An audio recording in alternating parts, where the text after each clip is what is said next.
Hi everyone, welcome back to my channel. ஈஸியாக இடியப்பம் செய்கிறதுக்கு தேவையான முக்கியமான ஒரு சில டிப்ஸ் அண்ட் ட்ரிக்ஸ் இந்த வீடியோவில் ஷேர் பண்ணியிருக்கேன். ஸோ வீடியோவை ஸ்கிப் பண்ணாமல் பாருங்கள், ரொம்பவே யூஸ்ஃபுல்லாகவும் இன்ட்ரெஸ்டிங்காகவும் இருக்கும். வீடியோக்கு போகிறதுக்கு முன்னாடி சேனலை மறக்காமல் சப்ஸ்கிரைப் பண்ணிக்கோங்க. கூடவே இருக்கிற பெல் ஐக்கனையும் கிளிக் பண்ணுங்கள். அப்போ தான் நான் போடுற வீடியோஸ் உங்களுக்கு நோட்டிஃபிகேஷனாக வரும், நீங்களும் மிஸ் பண்ணாமல் பார்க்கலாம். எந்த கப்பில் இடியாப்ப மாவு எடுக்க போகிறோமோ அதே கப்பில் ஒரு அரை கப் அளவுக்கு தேங்காய் எடுத்து மிக்ஸி ஜாரில் போட்டு கொஞ்சமாக தண்ணி விட்டு நல்லா அரைச்சி திக்கான தேங்காய் பால் எடுத்துக்கலாம். இடியாப்பத்துக்கு நீங்கள் தேங்காய் பால் தான் வச்சு சர்வ் பண்ண போகிறீங்க அப்படின்னா எக்ஸ்ட்ராவாக கூட நீங்கள் தேங்காய் பால் எடுத்து வச்சுக்கோங்க. நான் சர்வ் பண்ணுறதுக்காக எடுக்கல, இடியாப்பம் செய்யறதுக்காக தான் இந்த தேங்காய் பால் எடுக்கிறேன். ஸோ நான் கொஞ்சமாக தேங்காய் பால் எடுத்து வச்சுருக்கிறேன். நல்லா திக்காக எடுத்துக்கோங்க. தலைப்பால் மட்டும் எடுத்து வச்சுக்கோங்க. ஹெவி பாட்டம் பேனாக பார்த்து எடுத்துக்கோங்க. ப்ரெஷர் குக்கராக சூஸ் பண்ணிக்கோங்க, ரொம்ப ஈஸியாக இருக்கும். இடியாப்ப மாவை நம்ம வேக வச்சு எடுக்க போகிறோம். ஸோ அடியில் ஒட்டாமல் பிடிக்காமல் இருக்கிறதுக்கு ரொம்ப வசதியாக இருக்கும். 2 கப் இடியாப்ப மாவு, 1 டீஸ்பூன் அளவுக்கு சுகர், ஒரு 1/2 டீஸ்பூன் அளவுக்கு சால்ட் ஆட் பண்ணிட்டு ஃபஸ்ட்டு மாவை நல்லா வறுத்து விட்டுக்கலாம். இடியாப்பம் மாவை வறுத்துட்டு செய்யும் போது இடியாப்பம் நல்லா சாஃப்டாக இருக்கும். இடியாப்பம் பிழியும் போது அதுவாக உதிர்ந்து விழும் பார்த்தீங்களா, அந்த மாதிரி இல்லாமல் நம்ம உதிர்த்து விட்டால் தான் அது உதிர்ந்து விழும். ஸோ அந்த மாதிரி இருக்கிறதுக்கு இடியாப்பம் மாவை லைட்டாக வறுத்துட்டு செஞ்சுக்கோங்க. இப்போ எடுத்து வச்சிருக்கிற தேங்காய் பாலை இது கூட சேர்த்துக்கலாம்.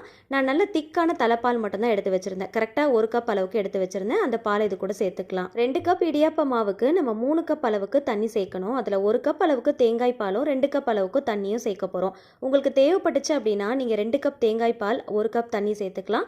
அப்படி இல்லைன்னா 3 கப்புமே நீங்கள் தேங்காய் பால் கூட சேர்த்துக்கலாம். ஃபஸ்ட்டு 1 கப் அளவுக்கு தேங்காய் பாலும் 1 கப் அளவுக்கு தண்ணியும் சேர்த்துட்டு ஃபஸ்ட்டு நல்லா மிக்ஸ் பண்ணிவிடுங்க. மிக்ஸ் பண்ணதுக்கு அப்புறமா கடைசியாக 1 கப் அளவுக்கு தண்ணி சேர்த்துட்டு அதுக்கப்புறமா நல்லா மிக்ஸ் பண்ணிவிட்டு ஸ்டவ் ஆன் பண்ணலாம். இடியாப்ப மாவை வறுத்ததுமே ஸ்டவ் ஆஃப் பண்ணிவிடுங்க. ஆஃப் பண்ணதுக்கு அப்புறமா 1 கப் அளவுக்கு தேங்காய் பால் 1 கப் அளவுக்கு தண்ணி சேர்த்து மிக்ஸ் பண்ணிவிட்டு அதுக்கப்புறம் மறுபடியும் 1 கப் அளவுக்கு தண்ணி சேர்த்து நல்லா மிக்ஸ் பண்ணிவிட்டு அதுக்கப்புறமா ஸ்டவ் ஆன் பண்ணுங்கள். இப்போ 1 டேபிள் ஸ்பூன் அளவுக்கு தேங்காய் எண்ணெய் சேர்த்துக்கலாம். தேங்காய் எண்ணெய்க்கு பதிலாக நீங்கள் நெய் கூட சேர்த்துக்கலாம். தேங்காய் பால் சேர்க்கறதுனால இடியாப்பம் நல்ல டேஸ்ட்டாக இருக்கும். நல்ல வெள்ளையாக நல்ல பூ மாதிரி இருக்கும். தேங்காய் எண்ணெய் சேர்க்கறதுனால இடியாப்பம் பிழியறதுக்கு ரொம்ப ஈஸியாக இருக்கும். மாவு நல்ல சாஃப்டாக இருக்கும்.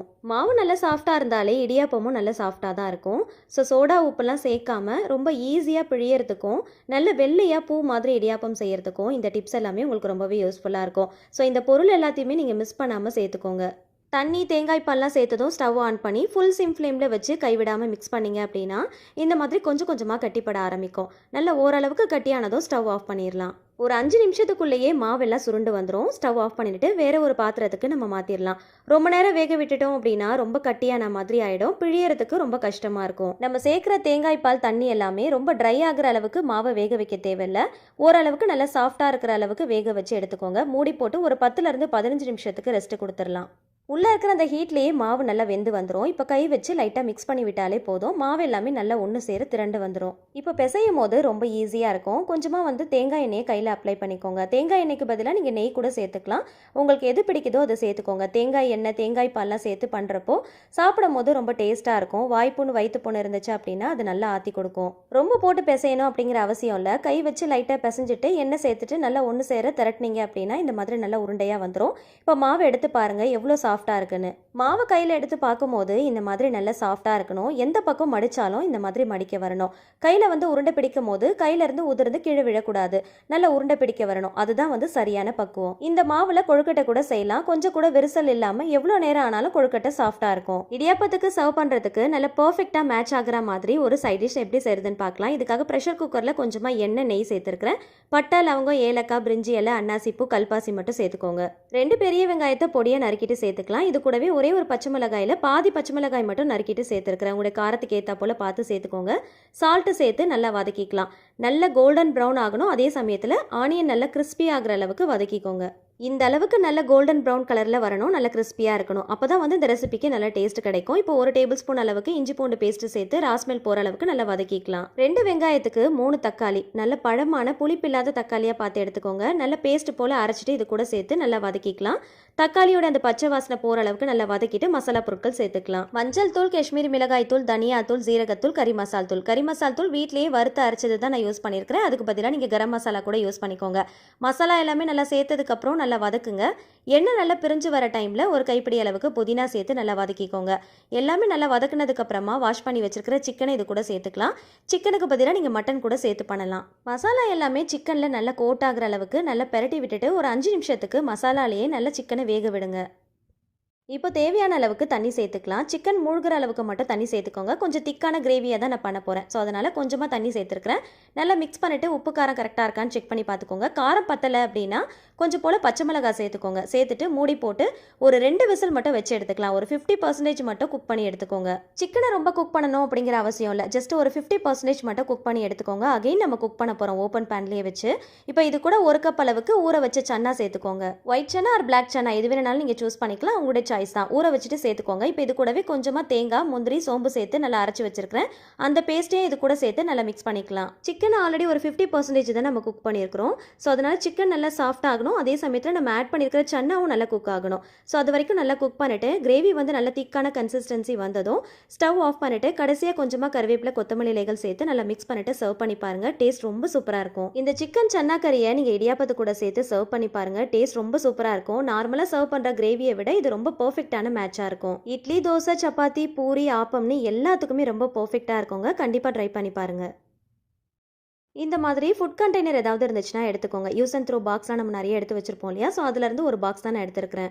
இந்த பாக்ஸுடைய மூடி அப்படின்னா இந்த பாக்ஸ் கூட நீங்கள் சூஸ் பண்ணிக்கலாம். இடியாப்ப அச்சில் போடக்கூடிய இந்த தட்டு இருக்கு இல்லையா? அதோடைய ஷேப்க்கு ஏற்ற மாதிரி கட் பண்ணி எடுத்துக்கோங்க. எதில் கட் பண்ணாலும் பரவாயில்ல. மூடியை சூஸ் பண்ணிக்கிட்டீங்க அப்படின்னா கட் பண்ணுறது ரொம்ப ஈஸியாக இருக்கும். ஃபஸ்ட்டு ரேண்டமாக கட் பண்ணிக்கோங்க. அதுக்கப்புறம் கரெக்டாக அந்த ஷேப்க்கு ஏற்ற மாதிரி சிசர் யூஸ் பண்ணி கட் பண்ணிக்கோங்க. கரெக்டாக அந்த தட்டுடைய சைஸ்க்கு ஏற்ற மாதிரி நல்லா பர்ஃபெக்டாக கரெக்டாக கட் பண்ணிங்க அப்படின்னா கரெக்டாக அந்த ரவுண்டு ஷேப்க்கு வரும். ஸோ ரொம்ப கூடவும் இல்லாமல் குறையவும் இல்லாமல் கரெக்டாக கட் பண்ணி எடுத்துக்கோங்க. இடியாப்பா அச்சுலையும் தட்டுலையும் கொஞ்சமாக கோகோனட் ஆயில் அப்ளை பண்ணி எடுத்துக்கலாம். அப்போ தான் வந்து பிழியும் போது ரொம்ப ஈஸியாக இருக்கும். மாவும் ஒட்டாமல் இருக்கும். அச்சில் ஃபில் பண்ணுறதுக்கு ஏற்ற மாதிரி சிலிண்டர் ஷேப்பில் நல்லா உருட்டி எடுத்துக்கோங்க. அப்போ ஃபில் பண்ணும்போது ரொம்ப ஈஸியாக இருக்கும். ரொம்ப போட்டு டம்ப் பண்ணிடாமல் நல்லா வந்து கொஞ்சம் கொஞ்சமாக எடுத்து நல்லா ஃபில் பண்ணி எடுத்துக்கோங்க.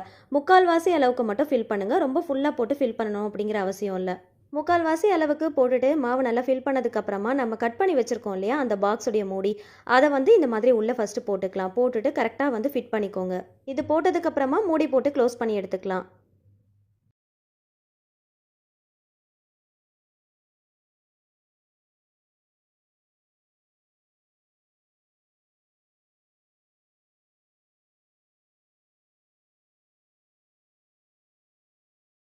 இடியாப்ப தட்டில் நான் பிழிய போகிறேன். இந்த மாதிரி இடியாப்ப தட்டு இல்லை அப்படின்னா இட்லி பிளேட் கூட நீங்கள் யூஸ் பண்ணிக்கலாம்.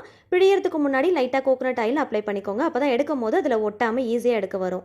மாவு நான் பிழியும் போதே நீங்கள் நோட் பண்ணுங்கள் எந்த அளவுக்கு சாஃப்டாக ரொம்ப ஈஸியாக பிழியிறேன்னு. லைட்டாக சுற்றினாலே போதுங்க. அப்படியே நல்லா வந்து ரொம்ப ஈஸியாக பிழிய வரும்.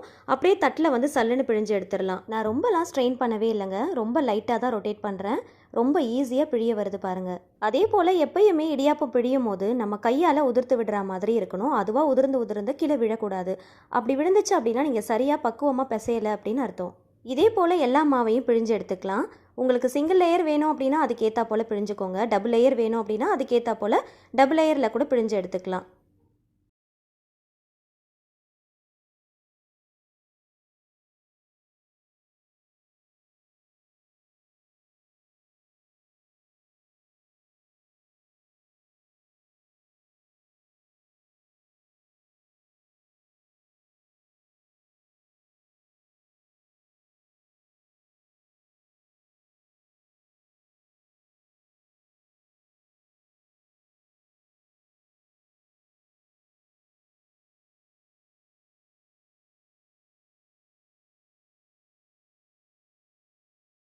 போட்ட மாவு ஃபுல்லாகவே நம்ம பிழிஞ்சு எடுத்துட்டோம். இப்போ அச்சை ஓப்பன் பண்ணி பார்க்கலாம்.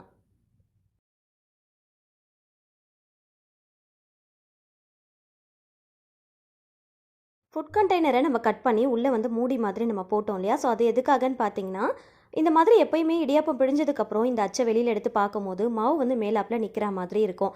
ஸோ அந்த மாதிரி நிற்காமல் மாவு வேஸ்ட் பண்ணாமல் பிழியறதுக்கு இது ரொம்பவே ஹெல்ப் பண்ணும்.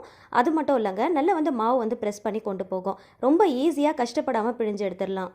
எப்பயுமே இடியாப்பம் பிழியும் போது கடைசி மாவு கொஞ்சமாக வேஸ்ட் ஆகும் இல்லையா? ஸோ அதை நம்ம அப்படியே தான் தூக்கி போடுவோம். ஸோ அந்த மாதிரி மாவு கொஞ்சம் கூட வேஸ்ட் பண்ணாமல் பிழியறதுக்கு இது ரொம்ப ஹெல்ப் பண்ணும். அது மட்டும் இல்லாமல் ரொம்ப ஈஸியாக ப்ரெஸ் பண்ணுறதுக்கு இது ரொம்பவே ஹெல்ப் பண்ணும். ஸோ இப்போ பாருங்கள், கொஞ்சம் கூட மாவு வேஸ்ட் பண்ணவே இல்லை. கொஞ்சம் கூட மாவு வேஸ்ட் பண்ணாமல் பிழிஞ்சு எடுத்துருக்குறோம். அந்த மூடியில் மட்டும்தான் லைட்டாக அந்த மாவு வந்து ஒட்டியிருக்கும். மற்றபடி ரொம்ப அதிகமாகலாம் மாவு வேஸ்ட் ஆகாது. கடைசி வரைக்கும் மாவை கொஞ்சம் கூட வேஸ்ட் பண்ணாமல் பிழியறதுக்கு இது ரொம்பவே ஹெல்ப் பண்ணும். எல்லா தட்டிலையுமே இடியாப்பத்தை பிழிஞ்சு எடுத்தாச்சு. ஸ்டாண்டில் வந்து ஃபிக்ஸ் பண்ணிக்கலாம். மாவை நல்லா வறுத்துட்டு வேக வச்சுட்டு தான் இடியாப்பத்தை பிழிஞ்சிருக்கிறோம். அதனால் ரொம்ப நேரம் வேக வைக்கணும் அப்படிங்கிற அவசியம் இல்லை. ஒரு 3 நிமிஷத்துலேருந்து 5 நிமிஷம் வரைக்கும் வேக வச்சா போதும். இடியாப்ப ஸ்டாண்டை உள்ளே வைக்கிறதுக்கு ஏற்றா போல் நல்லா அகலமாக ஹைட்டாக இருக்கிற மாதிரி பாத்திரத்தில் கொஞ்சமாக தண்ணி ஊற்றிக்கோங்க. நல்லா கொதிச்சு வரும்போது ஸ்டாண்டை உள்ளே வச்சுட்டு மூடி போட்டுடலாம். ஒரு 3லேருந்து 5 நிமிஷம் வேக வச்சா போதும். நான் கரெக்டாக ஒரு 3 நிமிஷம் தான் வேக வச்சு எடுத்துருக்கிறேன். 3 நிமிஷத்தில் 5 தட்டு இடியாப்பம் ரெடி ஆகிடுங்க. ரொம்ப ஈஸியாக செஞ்சிடலாம். பார்க்குறதுக்கும் எவ்வளோ வெள்ளையாக நல்லா சாஃப்டாக இருக்குது பாருங்கள். இடியாப்பத்தை பிழியறதுக்கு முன்னாடி லைட்டாக ஆயில் அப்ளை பண்ணிட்டு தான் நம்ம பிழிஞ்சோம் இல்லையா? ஸோ அதனால் பிளேட்டை வந்து திருப்பி போட்டு லைட்டாக தட்டினாலே போதும். இடியாப்பம் கொஞ்சம் கூட ஒட்டாமல் பிளேட்லேருந்து அப்படியே வந்துடும். இப்போ பார்க்குறதுக்கும் நல்ல நூல் மாதிரி எவ்வளோ சாஃப்டாக இருக்குது பாருங்கள். நல்ல மெல்லிஸாக இருக்கும். கண்டிப்பாக இதே போல் நீங்களும் ட்ரை பண்ணி பாருங்கள். ரொம்ப ட்ரையாலாம் இருக்காதுங்க, செம்ம சாஃப்டாக இருக்கும். எவ்வளோ நேரம் ஆனாலும் அந்த சாஃப்ட்னஸ் வந்து அப்படியே தான் இருக்கும். நல்ல துணி மாதிரி நல்ல சாஃப்டாக இருக்கும். பார்க்குறதுக்கும் நல்ல வெள்ளை வெள்ளைன்னு இருக்கும். சோடா உப்புலாம் சேர்க்கணும் அப்படிங்கிற அவசியமே இல்லை. கண்டிப்பாக இதே மெத்தடில் நீங்களும் ட்ரை பண்ணுங்கள். நம்ம ரெடி பண்ண சிக்கன் சன்னா கறியோடு சேர்த்து சர்வ் பண்ணும்போது டேஸ்ட் ரொம்ப சூப்பராக இருக்கும். உங்களுக்கு ஸ்வீட்டாக சாப்பிட்றது பிடிக்கும் அப்படின்னா தேங்காய் பால், நாட்டு சக்கரை, வெல்லம் கூட வச்சு நீங்கள் சர்வ் பண்ணிக்கோங்க. கொஞ்சம் பெரிய சைஸில் இடியாப்பம் பிழியணும் அப்படின்னு நினச்சிங்கன்னா சாதம் வடிக்கிற வடிகட்டியில் பிழிஞ்சுக்கோங்க. அதுக்கு மேலே ஸ்டீமர் பிளேட்லேயும் ஒரு இடியாப்பத்தை பிழிஞ்சு வச்சுக்கலாம்.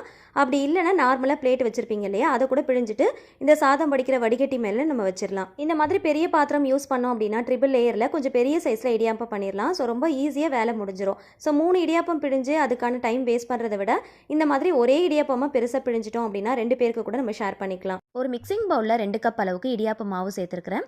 இப்போ இந்த மாவுக்கு தேவையான அளவுக்கு சால்ட்டு சேர்த்து நல்லா மிக்ஸ் பண்ணி எடுத்துக்கலாம். ஒரு பாத்திரத்தில் 3 கப் அளவுக்கு வாட்டர் சேர்த்துக்கலாம். 1 கப் இடியாப்ப மாவுக்கு 1.5 கப் அளவுக்கு வாட்டர் எடுத்துக்கோங்க. நான் 2 கப் அளவுக்கு இடியாப்ப மாவு எடுத்திருந்தேன், அதனால 3 கப் அளவுக்கு வாட்டர் சேர்த்துருக்கிறேன். வாட்டருடைய ரேஷியோ கொஞ்சம் கூட குறைய ஆனாலும் கவலை இல்லைங்க. இந்த மாதிரி மெத்தடில் நீங்கள் செய்யும் போது எக்ஸ்ட்ராவாக நீங்கள் தண்ணி சேர்த்துட்டா கூட பக்குவமாக பார்த்து பிசைஞ்சு எடுத்துடலாம். அந்தளவுக்கு ஒரு சூப்பரான ஒரு டிப்பு தான் இது. இது கூட ஒரு 2 டீஸ்பூன் அளவுக்கு தேங்காய் எண்ணெய் சேர்த்துருக்கிறேன். தேங்காய் எண்ணெய்க்கு பதிலாக நீங்கள் நெய் கூட சேர்த்துக்கலாம். இந்த மாதிரி சேர்த்து நல்லா கலந்து விட்டு நம்ம செய்யும் போது இடியாப்பம் வந்து நல்ல வாசனையாக இருக்கும்.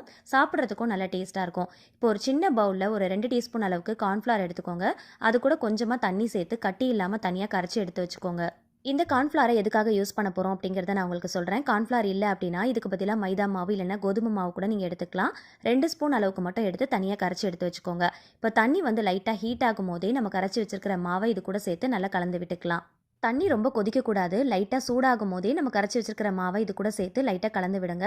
இந்த மாதிரி சேர்க்கும் போது லைட்டாக வந்து கலங்கலாக இருக்கிற மாதிரி இருக்கும். ஸோ இந்த ஸ்டேஜ்லேயே ஸ்டவ் ஆஃப் பண்ணிவிட்டு இடியாப்ப மாவை இது கூட சேர்த்து நல்லா கலந்து விட்டுக்கலாம். கார்ன்ஃப்ளவர் சேர்க்கறதுனால இடியாப்பம் நல்லா வெள்ளையாக இருக்கும். நல்ல ஒரு ஷைனிங்கான லுக்கு கிடைக்கும்.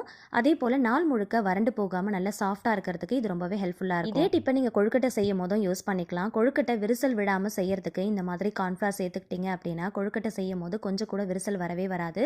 அதே போல் கார்ன்ஃப்ளவர் சேர்த்த உடனே ரொம்ப கொதிக்க விட்டுறாமல் ஸ்டவ் ஆஃப் பண்ணிவிட்டு இடியாப்ப மாவு சேர்த்துக்கோங்க. இடியாப்ப மாவு சேர்த்ததுக்கு அப்புறமா நம்ம ஸ்டவ் ஆன் பண்ணிக்கலாம். சப்போஸ் நீங்கள் பிகினஸாக இருக்கீங்க அப்படின்னா இந்த மெத்தடில் ட்ரை பண்ணி பாருங்கள். சொதப்பாமல் ரொம்ப சூப்பராக வரும். எக்ஸ்ட்ராவாக வாட்டர் ஆட் பண்ணிட்டா கூட கவலையே இல்லை.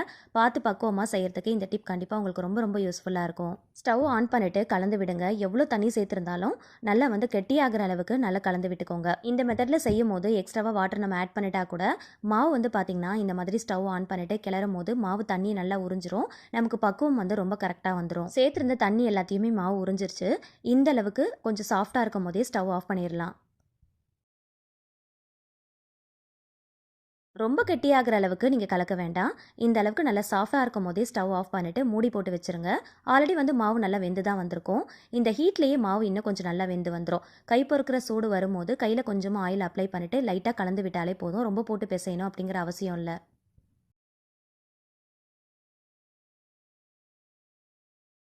இந்த பவுலில் இருக்கிற எல்லா மாவையும் ஒன்றா சேர்த்து லைட்டாக வந்து மிக்ஸ் பண்ணி விட்டுட்டு எடுத்துக்கோங்க.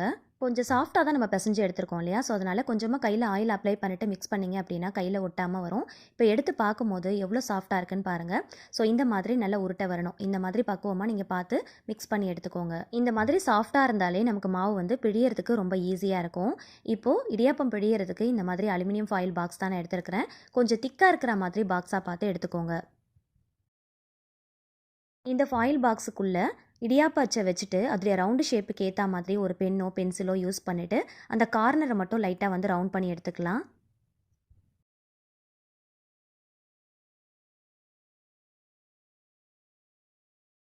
நம்ம யூஸ் பண்ணுற இடியாப்ப அச்சுடைய அந்த ஷேப்புக்கு வந்து வரைஞ்சி எடுத்துகிட்டு இந்த மாதிரி ஒரு நைஃப் யூஸ் பண்ணி கட் பண்ணி எடுத்துக்கோங்க. கரெக்டாக அந்த ஷேப்புக்கு ஏற்ற மாதிரி கட் பண்ணி எடுத்துக்கோங்க. கரெக்டாக வரைஞ்சிருக்கிற அந்த ரவுண்ட் ஷேப்க்கு ஏற்ற மாதிரி பர்ஃபெக்டாக கட் பண்ணி எடுத்துக்கோங்க. கம்மியாகவும் கட் பண்ணிடாதீங்க, அதிகமாகவும் கட் பண்ணிடாதீங்க. கரெக்டாக அந்த ஷேப்புக்கு ஏற்ற மாதிரி கட் பண்ணி எடுத்துக்கலாம். இடியாப்ப அச்சுலையும் உள்ளே போடக்கூடிய அந்த பிளேட்லையும் லைட்டாக கோகோனட் ஆயில் அப்ளை பண்ணி எடுத்துக்கலாம். கோகோனட் ஆயிலுக்கு பதிலாக நீங்கள் கீ கூட அப்ளை பண்ணிக்கலாம். அச்சில் மாவு போட்டு பிழியும் போது ரொம்ப ஈஸியாக பிழியறதுக்கு ஒரு டிப் நான் சொல்லியிருக்கிறேன். ஸோ வீடியோவை ஸ்கிப் பண்ணாமல் பாருங்கள்.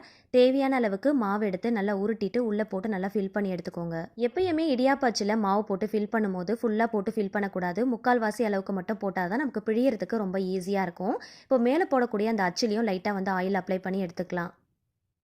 எப்பயுமே நம்ம இடியாப்பத்தை பிழிகிறோம் அப்படின்னா பிழிஞ்சதுக்கப்புறம் ஓப்பன் பண்ணி பார்க்கும்போது கடைசியாக கொஞ்சம் மாவு வந்து பார்த்திங்கன்னா இந்த மேலே வந்து இந்த அளவுக்கு கோபுரம் மாதிரி அப்படியே வந்து நிற்கும். அந்த மாவை எடுத்துகிட்டு அகைன் நம்ம ஃபில் பண்ணுற மாதிரி இருக்கும். எப்பயுமே இடியாப்பம் செய்யும் போதெல்லாம் கடைசியாக பார்த்திங்கன்னா அந்த அச்சில் அடிப்பகுதியில் கொஞ்சம் மாவு வந்து மேலாப்பில் வந்து எழுந்து நிற்கிற மாதிரி தான் இருக்கும். ஸோ அதை வந்து அவாய்ட் பண்ணுறதுக்கு தான் இந்த அலுமினியம் ஃபாயில் பாக்ஸை நம்ம யூஸ் பண்ண போகிறோம். இதை ரவுண்டு ஷேப்பில் கட் பண்ணி வச்சுருந்தோம் இல்லையா, அதை வந்து இந்த மாவுக்கு மேலே போட்டு நல்லா ஃபில் பண்ணி எடுத்துக்கோங்க. ஃபில் பண்ணிவிட்டு அதுக்கப்புறமா அச்சை போட்டு நல்லா டைட்டாக வந்து ஃபிக்ஸ் பண்ணிக்கலாம். ஸோ அந்த ஃபாயில் பாக்ஸை கட் பண்ணும்போது கரெக்டாக அந்த ரவுண்டு ஷேப்க்கு ஏற்ற மாதிரி பர்ஃபெக்டாக கட் பண்ணால் மட்டும்தான் நமக்கு யூஸ் ஆகும். ரொம்ப சின்னதாக கட் பண்ணிட்டீங்க அப்படின்னா கண்டிப்பாக அது வேஸ்ட் ஆயிரும். டைட்டாக க்ளோஸ் பண்ணி ஃபிக்ஸ் பண்ணி எடுத்துக்கோங்க. இடியாப்ப தட்டு வச்சுருந்தீங்க அப்படின்னா அதில் பிழிஞ்சு எடுத்துக்கோங்க. அப்படி இல்லைனா இட்லி பிளேட் இருந்துச்சு அப்படின்னா அதில் கூட நீங்கள் பிழிஞ்சு எடுத்துக்கலாம். இடியாப்பத்தை நான் உங்களுக்கு பிழிஞ்சு காட்டுறேன். எந்த அளவுக்கு நான் சாஃப்டாக பிழிகிறேன்றதை நீங்களே பாருங்கள். ரொம்ப ரொம்ப சாஃப்டாக இருக்குங்க. மாவு பிழியும் போது அந்த டைட்னஸ் வந்து நமக்கு தெரியவே தெரியாது. மாவு பிழியறதே நமக்கு தெரியாது. அச்சு வந்து நீங்கள் ரொட்டேட் பண்ணாலே போதும், ரொம்ப ரொம்ப ஈஸியாக வந்துடும். நல்ல வாழை நார் மாதிரி நல்ல நீளமாக வரும் பாருங்கள். எப்பயுமே இடியாப்பத்துக்கு மாவு பிழியும் போது தன்னால் உதிர்ந்து விடக்கூடாது. அந்த மாதிரி விழுந்துச்சு அப்படின்னா இடியாப்பம் வந்து சரியாக வராது. நீங்கள் பக்குவமாக பிசைஞ்சு நீங்கள் பிழிஞ்சிங்க அப்படின்னா கையால் நீங்களே வந்து கட் பண்ணி விடுற மாதிரி இருக்கணும். அதுதான் வந்து சரியான பக்குவம்.